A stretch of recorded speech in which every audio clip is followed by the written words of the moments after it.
Hello, the internet, and welcome back to What I Think I Know with your host, me, Dan Brigantino. Today, we've got a few things on the docket. We're talking just a little bit about the big, beautiful bill. We have a little hint about Texas, some crap going on here in California, and little something to touch on about phones.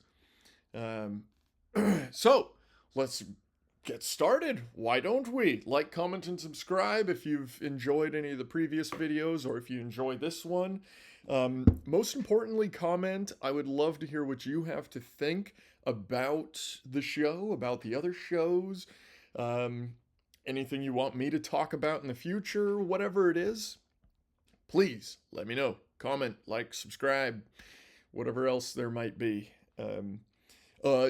Talking a little bit on the future. Obviously, we didn't have a Tuesday episode like I was kind of hoping for.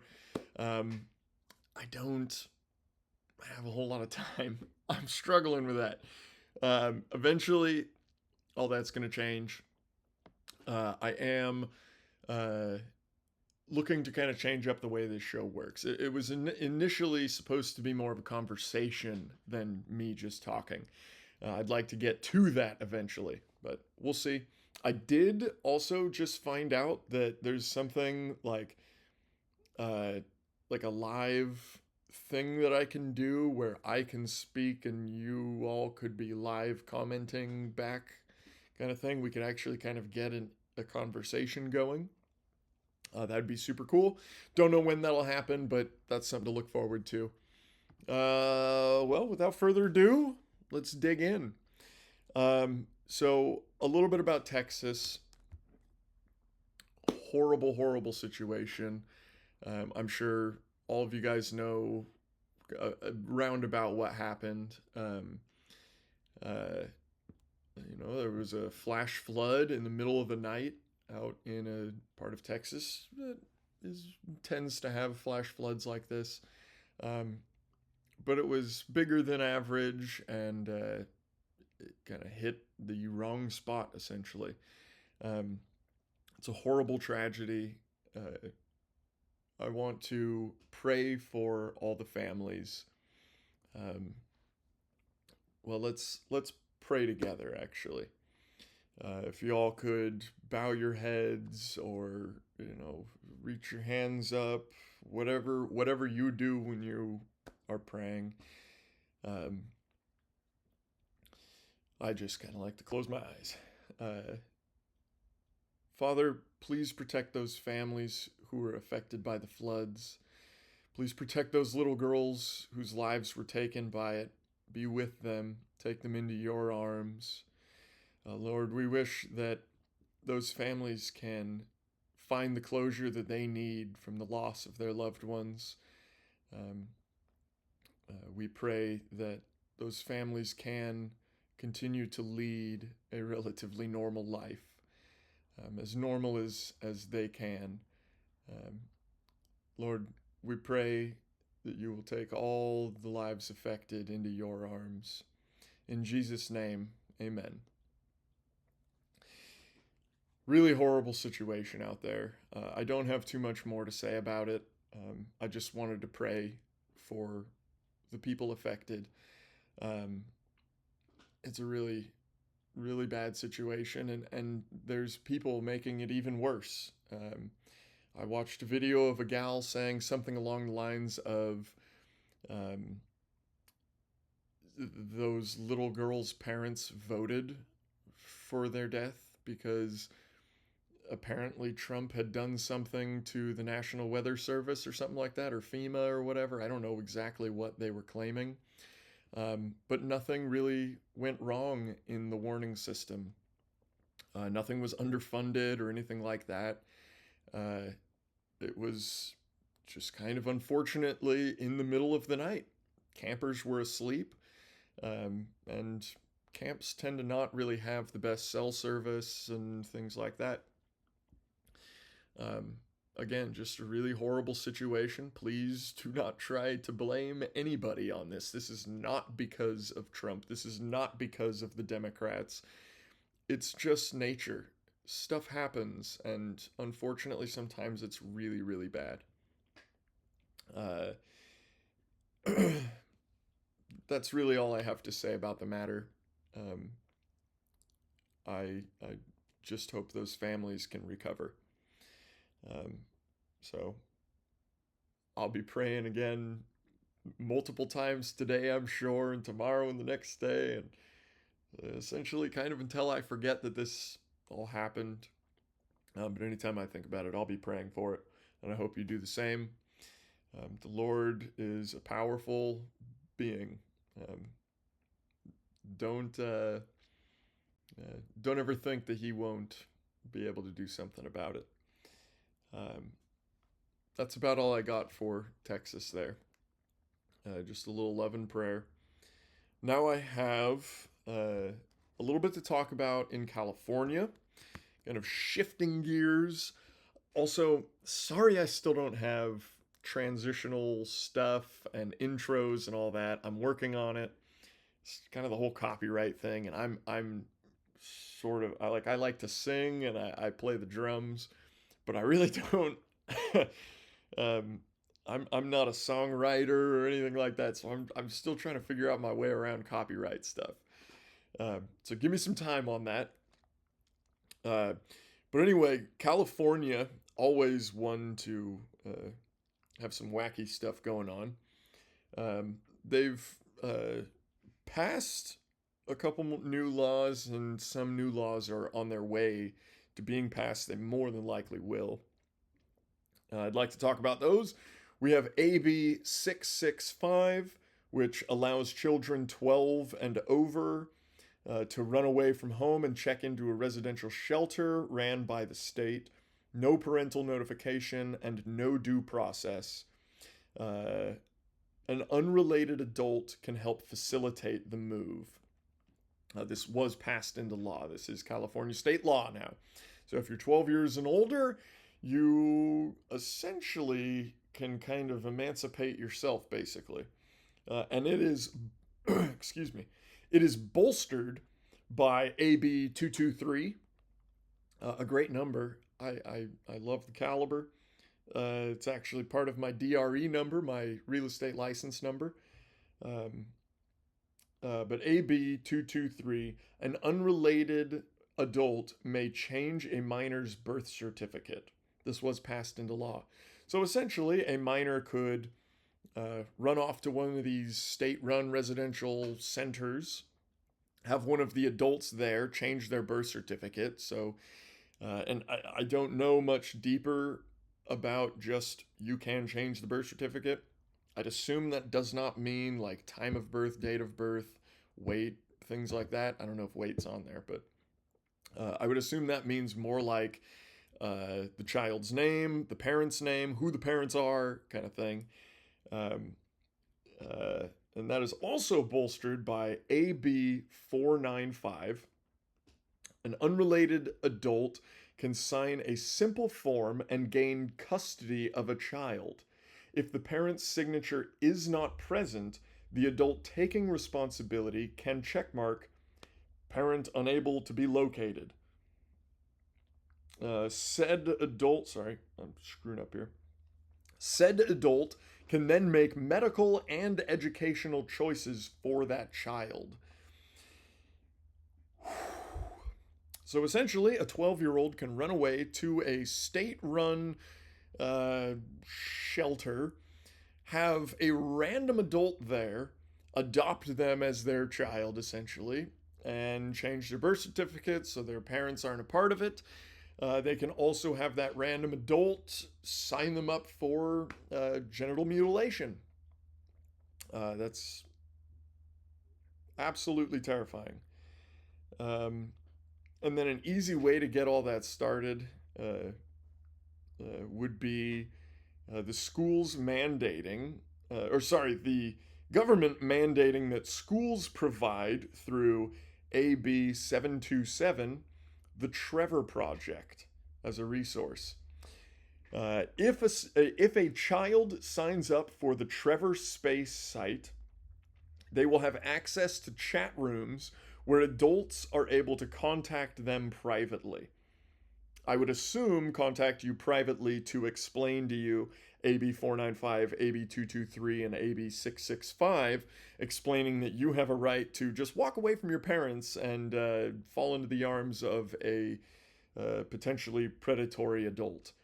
Um, these chat rooms, there is no age verification. Some of the chat rooms are for what they call littles, which apparently is an age regression chat room, which means that an adult can pretend to be a child. It's giving a full grown adult space to pretend to be a child and talk to other children while doing it. There's also chat rooms for gay men and witchcraft, amongst many other rooms. Absolutely terrifying. If you are not paying attention to the news, you are part of the problem now. It's been like 10 years that we've been going down this road. If you haven't figured it out yet, you're part of the problem. You need to research. Part of being an American, one of our only duties as an American, we got to work, whatever, unless you're disabled. But at that point, if you're disabled, you can still do this. So, one of the most important things about being an American is being up to date on political stuff. Doesn't mean you have to know what happened earlier today, but things that people are voting on, such as all these things that California is introducing, you need to pay attention. You need to be able to focus on this stuff. Our last election in California, we had baby killing on the menu. I don't know if I could say the other word. I believe YouTube would dock me for that. So I'll try to get away with that a little bit. But we had that on the docket up to birth, which means you could have labor pains, you can start having contractions, your water can break, and you still legally can abort your child. I said it. I'm probably going to bleep that. You still legally can remove your child from living. Uh, that was on our voting docket thing back in 2020 or 2020. No, I think it was 2020. We voted that in.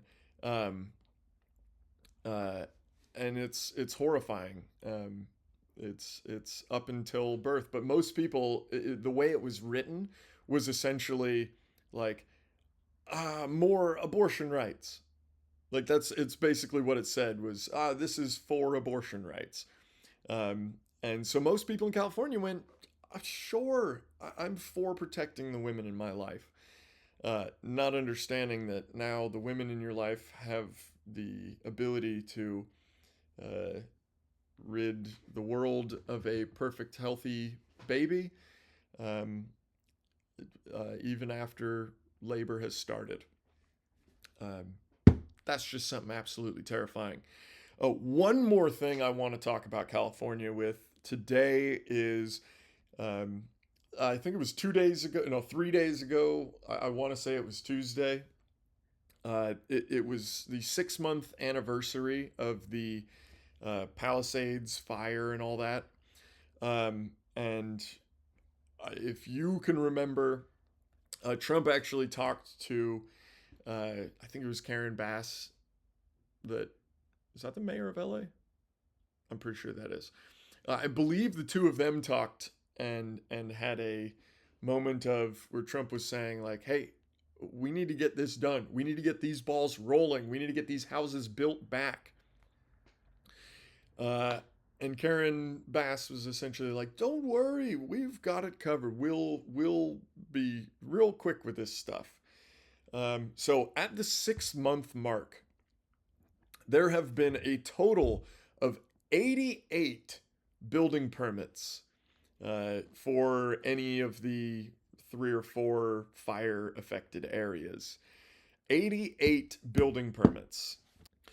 Now I'm going to use the internet for what I think it is best at, which is I'm in a conversation. I don't have the exact information I need.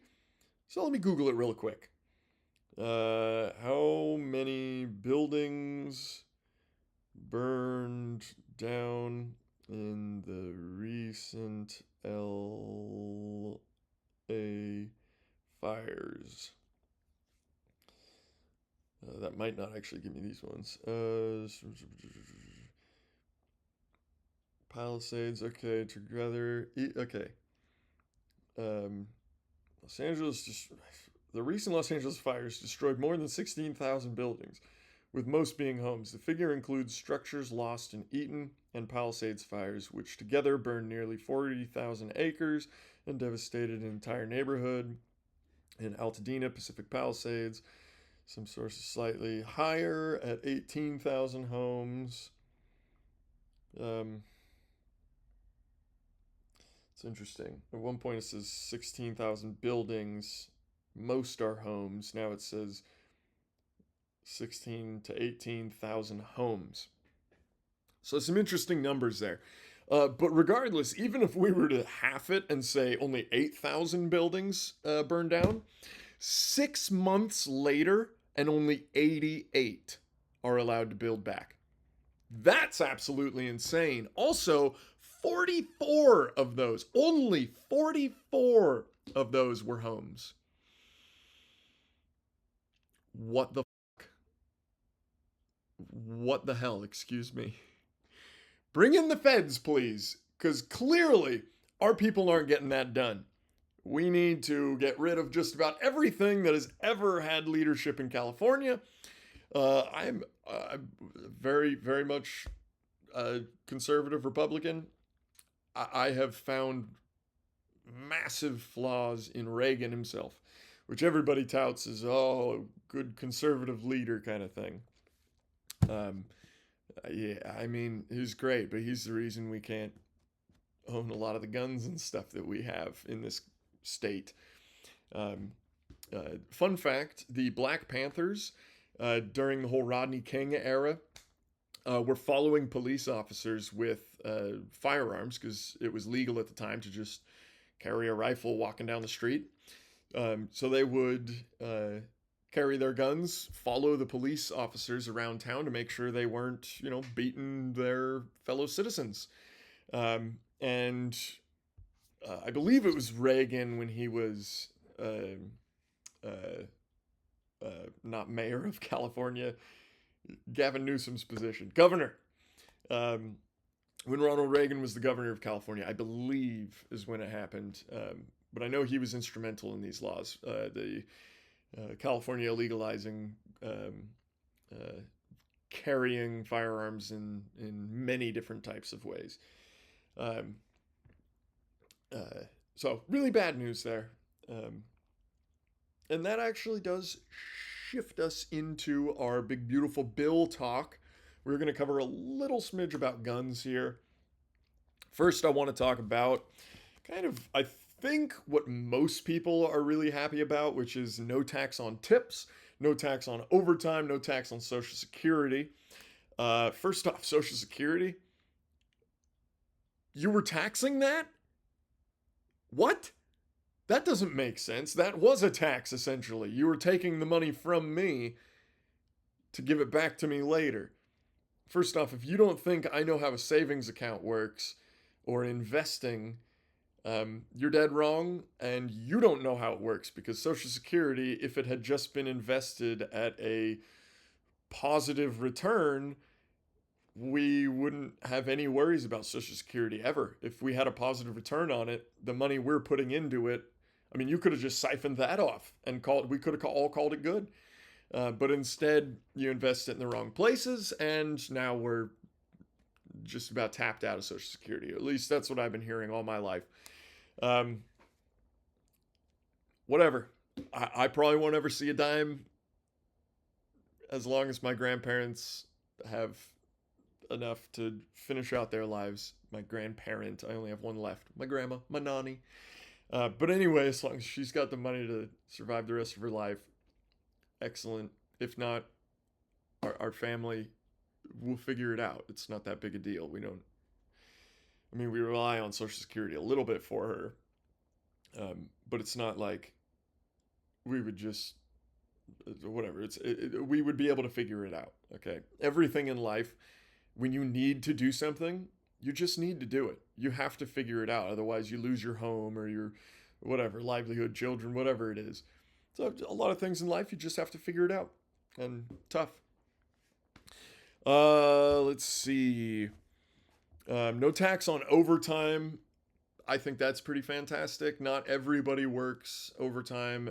Not everybody works a whole lot of overtime, but some people work an enormous amount of overtime, especially our police officers, our ambulance drivers, our firefighters. I'm not so sure about the firefighters actually, um, but I could be wrong. I have no idea about firefighters, but I know at least ambulance, police, and then I know a lot of nurses and medical people work at least like a lot of 12, 18-hour shifts and stuff. I don't know exactly how much of that is overtime, how you're paid, and all that. I have no idea. But it's going to help anybody dealing with an enormous amount of overtime. And then tips. I've told you all I work at a winery. I do receive a lot of tips. However, I don't, and I don't think I ever will, believe in tipping culture. It is truly just an excuse for employers to pay less. I worked just about every job you could imagine that was like blue collar kind of thing. Um, I've been paid anywhere from I think $9.50 was minimum wage when I started working a real job, like an official legal job. I've been paid less, a lot less than that an hour, um, but that was my first legal job. 950 an hour. So I've been paid everywhere from 950 to like $30 ish an hour. And even more than that on certain construction sites when you're working on federal property, there's another minimum that you have to pay essentially. So if I was getting paid $30 an hour, it would be 45 an hour on those jobs. Now it wasn't like I was working those jobs 5 days a week for months. That was like one, maybe 2 days a week, every couple weeks, whatever. The point is, what I'm getting at is I understand what it's like to be a normal worker. And now that I've worked in what is essentially a restaurant, I also know what it is to be a waiter or waitress or whatever. Um, Being a waiter, waitress is the easiest job I have ever worked in my entire life. I'm a talker. That's what I do. I smile and I talk. That's all I do all day, every day. And so it's kind of a perfect fit to be a waiter because if I just walk up to your table and go, "Hey guys, how's it going? What can I do you for?" You're instantly going to be, "Oh, this guy's the best. I'm tipping him all kinds." It happens every day. Uh, I don't know why. Uh, well, whatever. I don't know where I was going with that. Um, but the point behind all the tip stuff is I don't believe in the culture. However, since I'm making tips, I do appreciate the no tax on them. I do wish all tips were just done in cash anyway, because then it's not even income. With the no tax on tips, now I'm not sure about the overtime or Social Security, what their limits are. But for no tip on tax, it is the first $25,000 in tips that you get that year. So if you're making $27,000 in tips, that extra $2,000 is going to be taxed just like the rest of your income. So really, truly, it is simply a deductible.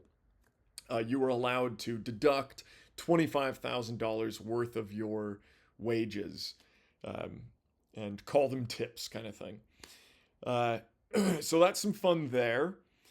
I don't know if I finished that whole thing on tips, but please throw some comments down below. I'd love to talk more about tipping, especially tip pools.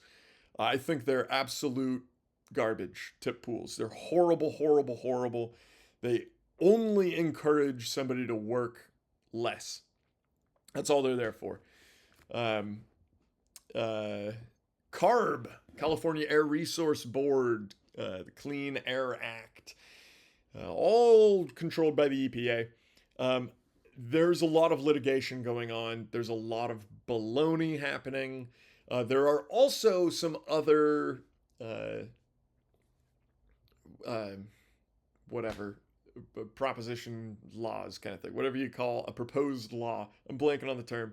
But there's some other writings coming down the pipeline that will do more damage to carb and all that stuff, more damage to the smog checks that we all have to live and love with.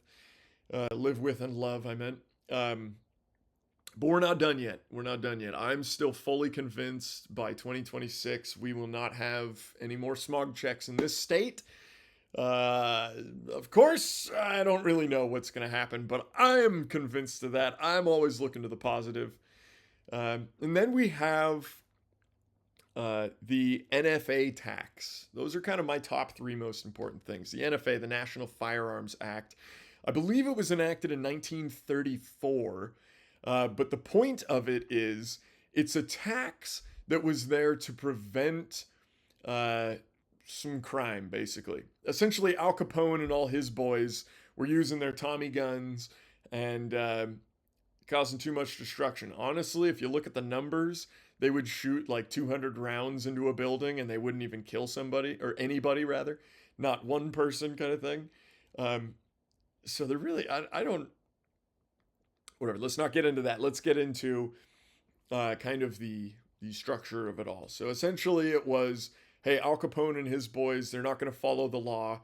So if we make a tax stamp that you have to have on you when you have this type of weapon, we know they're not going to get that tax stamp. So if we see any of them with that weapon, then we could just immediately arrest them and throw them in prison forever. That was the basis of it, which enacting a rule like that against the entire population of America is really not very constitutional. But they get away with it because it's just a tax. It was a $200 tax enacted at the time that a Thompson submachine gun cost about $200. So this is an enormous tax. Nowadays, we don't think $200 is all that much. But for something like a suppressor, if you're spending $1,400 on a suppressor, $200 more, that's kind of a lot. That's $1,600. Now that might be out of the budget. Suppressors I'll touch on just briefly. I don't know what I'm allowed to say on the internet, but suppressors are so easy to make. It's literally like, again, I don't know. This is probably, I'm probably going to get in trouble for something like this. But if I were to do this, roll up a towel and then press a barrel against that, technically this towel has become a device for suppressing sound. A bullet's going to tear right through it, no problem. You're going to have an accurate shot still, but your sound is going to be deafened quite a lot. I learned this from, I don't remember what it was called, but it was some dude who taught like survival training kind of stuff on maybe Discovery Channel, I think it was. It was probably like around 2007, something like that. But I think he was like a ex-Green Beret. Fun fact, the movie Pacifier with Vin Diesel, where he's like a babysitter. This guy that I'm talking about, he is in that movie. He's, at the very beginning, they like ride up to a beach on sea-doos, whatever you call them, jet skis.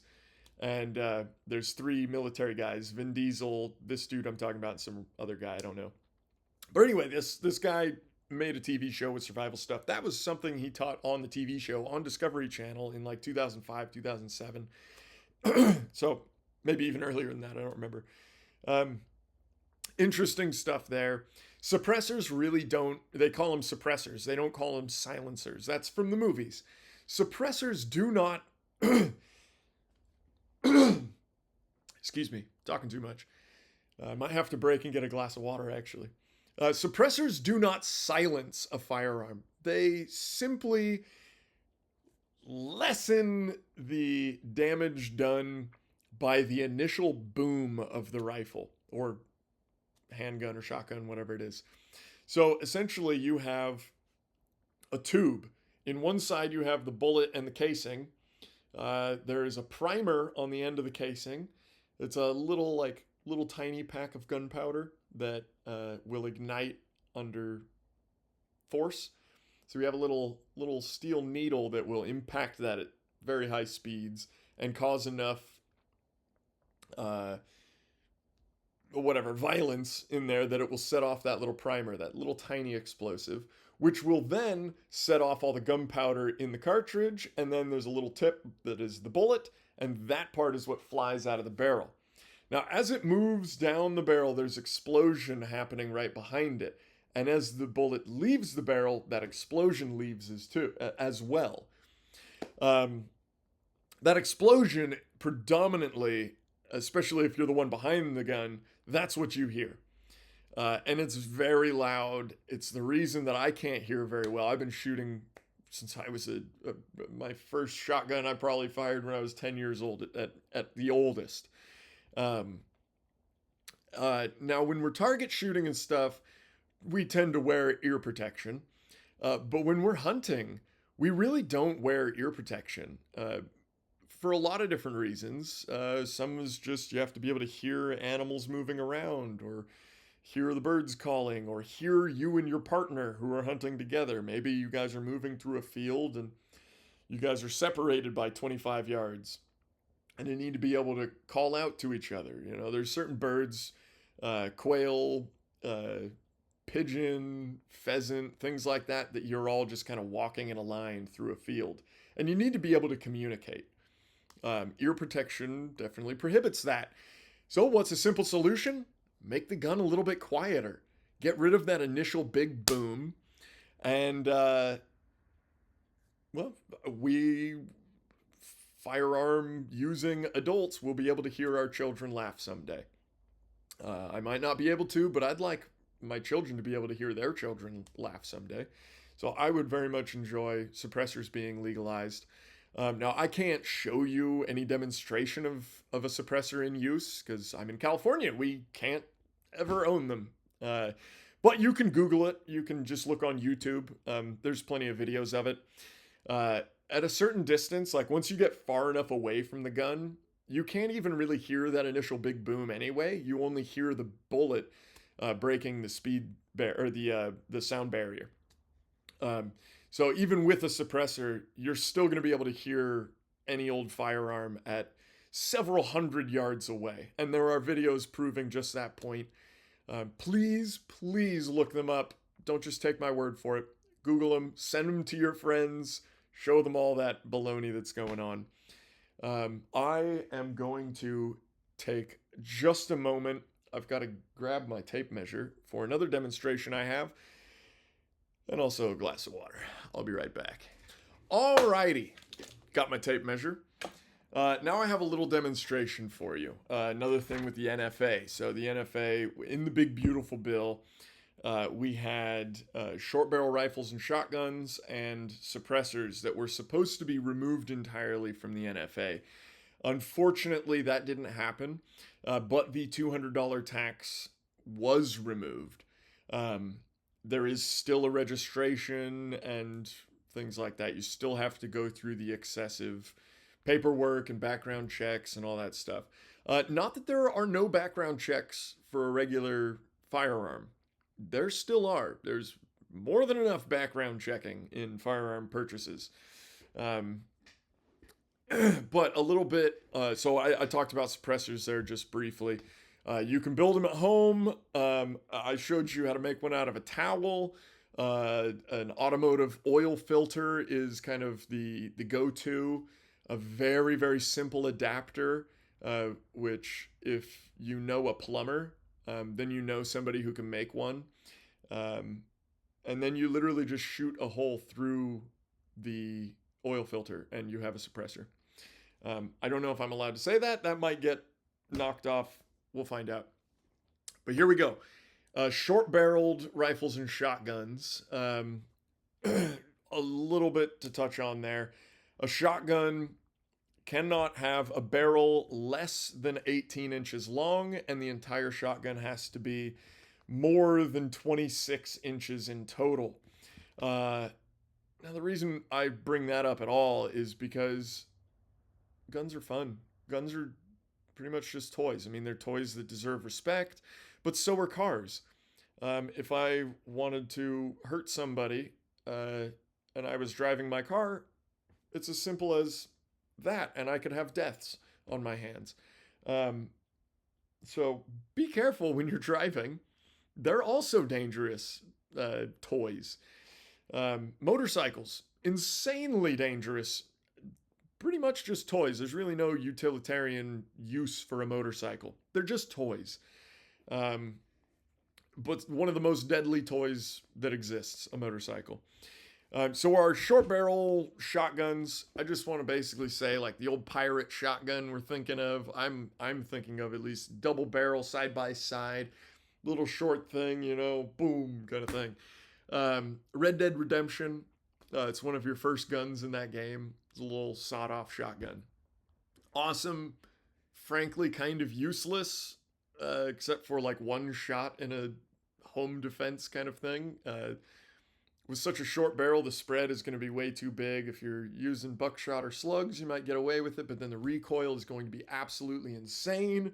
Break your wrist on the first shot, you won't get a second shot off. Anyway, it's basically a useless weapon, but they're really cool looking. They're a lot of fun, and that's basically all we care about in that sense. But now we get into something a little more interesting.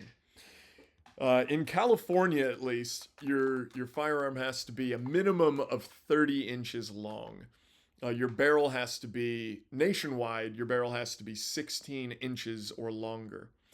So I have two props here to show you. These are airsoft guns. They're not real firearms. They are entirely fake. They're mostly plastic, although one of them is stamped steel, kind of, I think just how the real one is. Anyway, it doesn't matter. They're fake guns. They shoot little plastic BBs. They do nothing. This one in particular is a carbine that would have been seen late 70s through probably the 90s. And this is why I need my tape measure.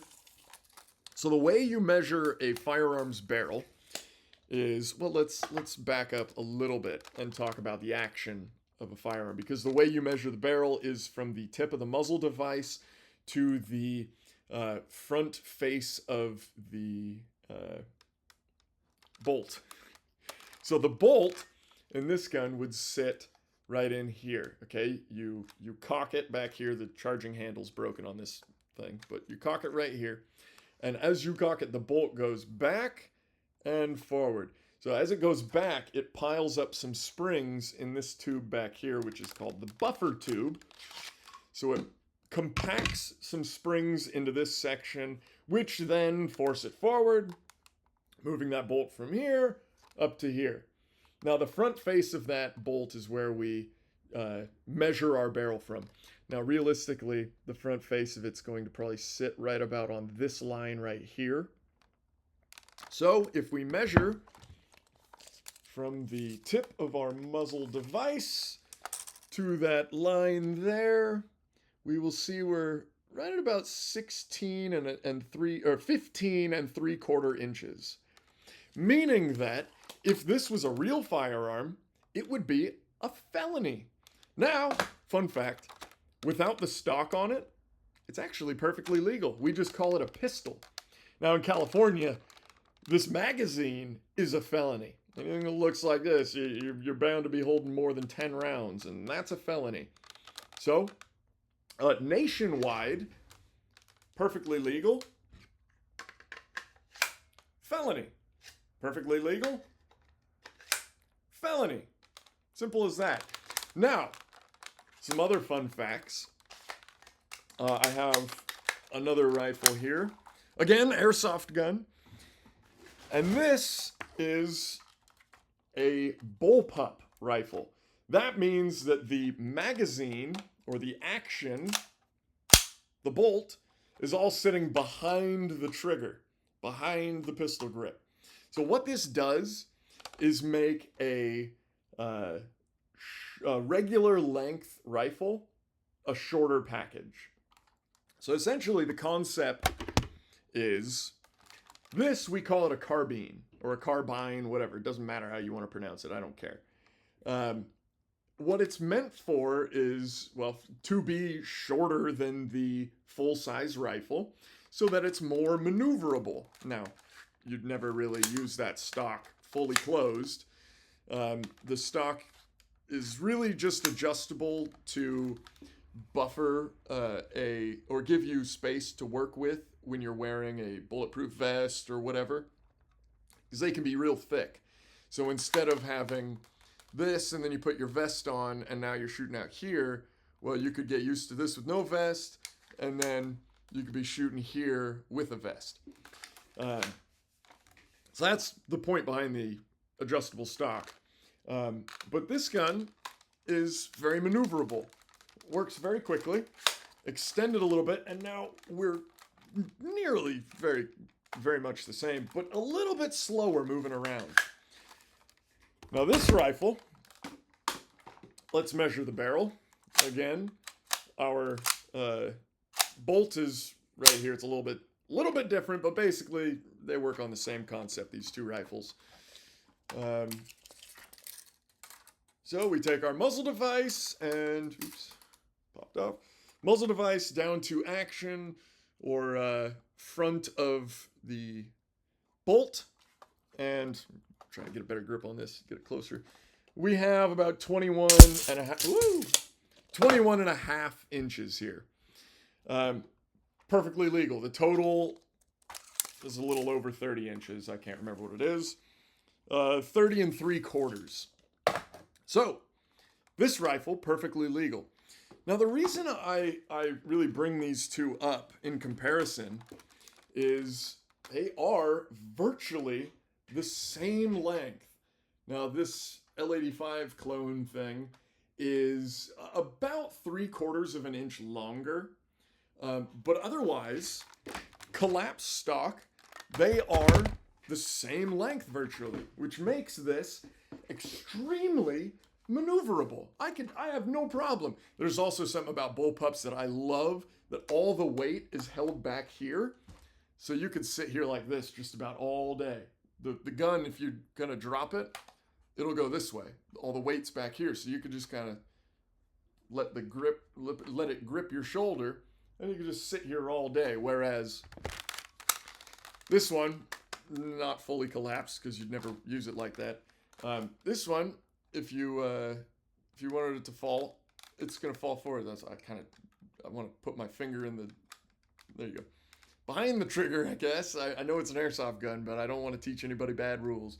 But anyway, this one's going to fall forward, which means I have to constantly work to keep it up instead of just kind of let it rest on my shoulder here. So this one's a little bit more work. There is also the fact that this one has, what did we say, a 21-inch barrel, 20 3/4-inch barrel. So with a much longer barrel, that's a good 4 inches of extra barrel. You can kind of think about it as if you're throwing something. So, using the checkered, look, we're like Mythbusters right now. So when you throw something, if you start here like you're throwing beer pong or a dart or whatever, you've only got that much, right? You've only got about that. So if you start back here, like you've got a little bit more, right? And then if you start back here, well, you've got even more. And you can take a running start and change the whole world up. So I do apologize for that vibrating. My lady's calling me. She just had surgery today. She's doing super well. So I'm going to have to take a break in just a second once I finish this thought. But the point that I'm getting at is a longer barrel adds velocity. It adds accuracy. It adds hitting power at the end of the day. Everything about this rifle is far more powerful, far more damaging than this rifle.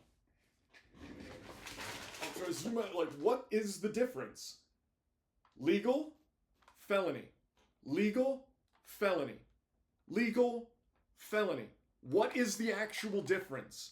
This one is more powerful. This one, I personally fear getting shot by most. Now, if you know anything about the history of the L85, you know that the first generation was not particularly reliable, and you might not fear getting shot at by one of these things at all, because on the third round it'll jam. But that was really kind of just a news story. It wasn't that bad, and the next generations were a heck of a lot better. But again, almost the same rifles, more maneuverable, more power, felony, legal. Felony, legal. Please explain it to me. Again, they're fake, orange tips, all that stuff. They're made of plastic. There is one more thing I forgot to mention. So, total minimum length in California is 30 inches. In the state in the nation is 26 inches, I believe. We're about 31, give or take. That'd be 5 inches in order to make it illegal, which would be, that is, if we lost 5 inches. Because remember, we're about 30 3/4, not actually 31. So if we just lose 5 inches, that puts us at 25 3/4. 5 inches is right here, which is just 3/4 of an inch of the barrel outside the shroud. And I know this isn't a hacksaw, but I can't find my hacksaw. It might be in my car somewhere. It might be in my shed. I really don't know. I don't do a whole lot of metal work. I more am into woodwork. This is a coping saw. I was looking for baseboards. I don't have baseboards in the garage, but if you ever look at the corner of your baseboards and wonder, how do they get those shapes to fit each other so perfectly? Coping saw. There are other ways to do it. Most of the time they're not using a coping saw. This is the old way to do it. But pretend this is a hacksaw. Hacksaws are designed for cutting through metal. They go through metal really easily. So if I were to simply hack away at this, I'm a felon. Everybody who owns property definitely owns a hacksaw, and many more than that own hacksaws. Almost every adult male in America, I'd have to assume, owns a hacksaw or has access to one. Also, they're like $8 at Ace Hardware. Very easy to find. If I was a criminal, very important, if I was a criminal and I wanted to use a firearm to break the law, do you think that I am going to follow the law? Probably not. End of story. What are you going to do? One more little thing about suppressors. I have been shot at by suppressed firearms and non-suppressed in the same moment, actually. I could not tell the difference. So leave that, or use that as you may. Now we have really come to the end, honestly. I have a lot more. I have like 10 other different things here, but we're going to have to push them to next week. I don't want to do these much more over like 45 minutes or so. So I guess, yeah, we'll just push it. Next week, we're going to talk about one of my favorite fruits, the fig. Did you know that every single fig has a bee in it? Every ripe fig, I guess, has a bee in it. Also, it's possible that figs disprove evolution. We're going to look into that next week. Real deep dive. It's going to be a fun one.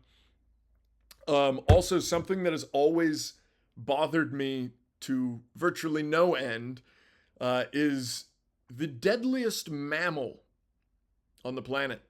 We're going to talk about the deadliest mammal there is on the planet. Also, just a little bit about phones. I think I said we were going to talk about phones today, but we ran out of time. I got too deep into all the other crap we talked about today. So we're going to push the cell phone stuff to next week as well. I'm going to try my hardest to start doing shorts this week. I would like to kind of cut these guys into these long videos into segments. sort of as advertising on like Instagram and stuff. But I'd also like to just start, because there's so much that doesn't make it into the show. I would love to start doing that sort of on a daily basis of, oh, here's a stupid thing that happened to me today, whatever it is. We'll get there when we get there, which will be eventually. Gotta start slow, This is only my 5th week back on the internet entirely.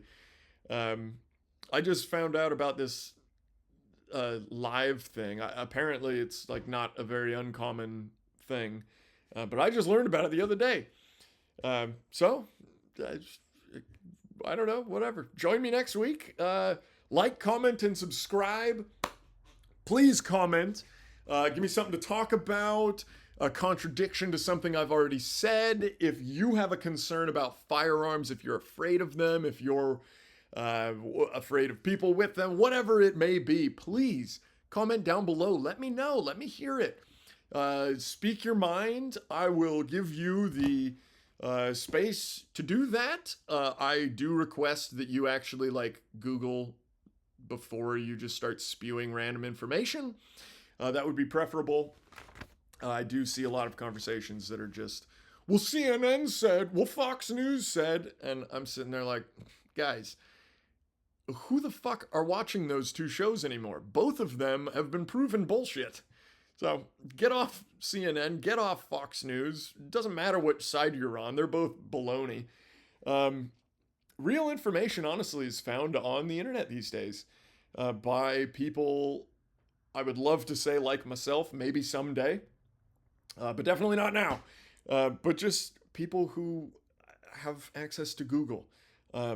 You can Google one thing and you'll find article after article after article after article on the same sort of thing.